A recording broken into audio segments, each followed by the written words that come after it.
ओम नमो भगवते वासुदेवाय नमः। जय श्री राधे कृष्ण। दोस्तों, स्वागत है आप सभी का हमारे यूट्यूब चैनल पावरफुल हिंदू धर्म में। आप सभी पर भगवान श्री हरि विष्णु और माता लक्ष्मी की कृपा सदा और सर्वदा बनी रहे। आज हम आप सभी को आषाढ़ मास में कथा अध्याय 9 का श्रवण कराएंगे। आई श्रवण कीजिए कथा अध्याय 9 का, जिसमें वर्णन है वशिष्ठ पवा नामक तीर्थ का उत्पत्ति तथा प्रसंग। ऋषियों ने पूछा कि हे महाराज, वह वशिष्ठ पवाह कैसे उत्पन्न हुआ? उस श्रेष्ठ सरिता ने उन ऋषि को अपने प्रवाह में क्यों बहा दिया था? लोमहर्ष ऋषि बोले कि हे ऋषियों, राजश्री विश्वामित्र एवं महात्मा वशिष्ठ में तपस्या के विषय में परस्पर चुनौती होने के कारण बड़ी भारी शत्रुता हो गई। वशिष्ठ का आश्रम स्थाणु तीर्थ में था और उसके पश्चिम दिशा में बुद्धिमान विश्वामित्र महर्षि का आश्रम था, जहाँ देवादिदेव भगवान शिव ने यज्ञ करने के बाद सरस्वती की पूजा कर मूर्ति के रूप में सरस्वती की स्थापना की थी। वशिष्ठ जी वहीं घोर तपस्या में संलग्न थे। उनकी तपस्या से विश्वामित्र प्रभावित हीन से हीन होने लगे। एक बार विश्वामित्र ने सरस्वती को बुलाकर यह वचन कहा कि हे सरस्वती, तुम मुनि श्रेष्ठ वशिष्ठ को अपने वेग से बहा लाओ। मैं उन दिव्य श्रेष्ठ वशिष्ठ को यहाँ मारूंगा, इसमें संदेह की बात नहीं है। इस अवच्छनीय बात को सुनकर वह महानदी दुखित हो गई, पर विश्वामित्र ने उस प्रकार दुखित एवं कांपती हुई उस महानदी को देखकर क्रोध में भरकर कहा कि वशिष्ठ को शीघ्र लाओ। उसके बाद उस श्रेष्ठ नदी ने मुनि श्रेष्ठ के पास जाकर उनसे रोते हुए विश्वामित्र की उस बात को कहा। उन वशिष्ठ जी ने तात्पर्य से दुर्लभ एवं अतिशय शोक सम्मानित उस श्रेष्ठ सरिता सरस्वती से कहा कि तुम विश्वामित्र के पास मुझे वहां ले चलो। उन दयालु के उस वचन को सुनकर उस सरस्वती सरिता ने जल के तेज प्रवाह द्वारा उन्हें उस स्थान से बहाना प्रारंभ किया। किनारों से ले जाने के कारण बहते हुए मित्र वरुण के पुत्र वशिष्ठ ऋषि प्रसन्न होकर देवी सरस्वती की स्तुति करने लगे।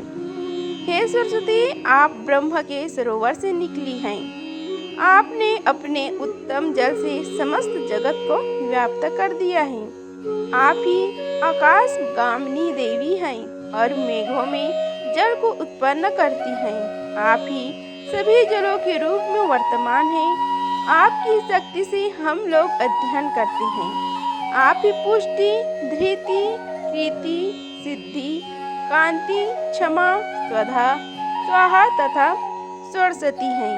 यह पूरा विश्व आपके ही अधीन है। आप ही समस्त प्राणियों में वाणी रूप में स्थित हैं।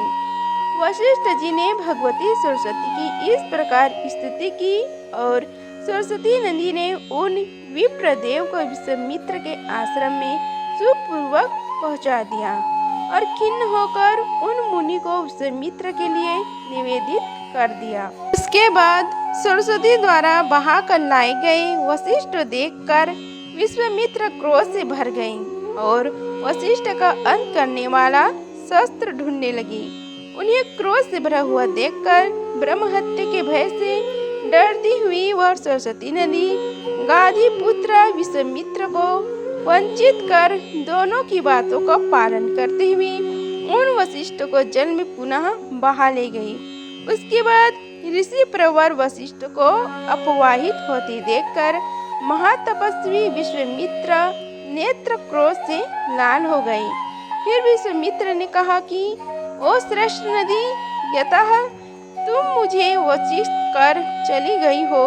हे कल्याणी, अतः श्रेष्ठ राक्षस से संयुक्त होकर तुम शोणिता का वहन करो। तुम्हारा जल रक्त से युक्त हो जाए। उसके बाद बुद्धिमान विश्वामित्र से इस प्रकार श्राप प्राप्त कर सरस्वती ने 1 वर्ष तक रक्त से मिले हुए जल को बहाया। उसके पश्चात सरस्वती नदी को रक्त से मिश्रित जल वाली देखकर ऋषि, देवता, गंधर्व और अप्सराएं अत्यंत दुखित हो गई। यतः उस पवित्र श्रेष्ठ तीर्थ में रुधिर बहने लगा। अतः वहाँ भूत, पिशाच, राक्षस एकत्र होने लगे। वे सभी रक्त का पान करते हुए वहाँ आनंद पूर्वक रहने लगे। वे उससे अत्यंत तृप्त, सुखी एवं निश्चित होकर इस प्रकार नाचने एवं हंसने लगे मानो उन्होंने स्वर्ग को जीत लिया हो। कुछ समय बीतने पर तपस्या के धनी ऋषि लोग तीर्थ यात्रा करते करते सरस्वती के तट पर पहुँचे। वहाँ भयानक राक्षसों के द्वारा पीती जाती हुई महानदी सरस्वती को देखकर वे उसकी रक्षा के लिए महान प्रयत्न करने लगे और महान व्रतों का अनुष्ठान करने वाले उन महाभागों ने श्रेष्ठ नदी को पास बुलाकर उनसे यह वचन फिर कहा, हे श्रेष्ठ सरिते, हम सब आपसे यह जानना चाहते हैं कि यह जलाशय रक्त से भरकर ऐसा शुद्ध कैसे हुआ है। तब उसने विश्वामित्र के समस्त विकर्मों को उनके सामने ही वर्णन किया। उसके पश्चात प्रसन्न हुए मुनिजन सरस्वती तथा समस्त पापों का विनाश करने वाली अरुणा नदी को ले आई, जिससे सरस्वती का हृदय शोणित पवित्र जल हो गया।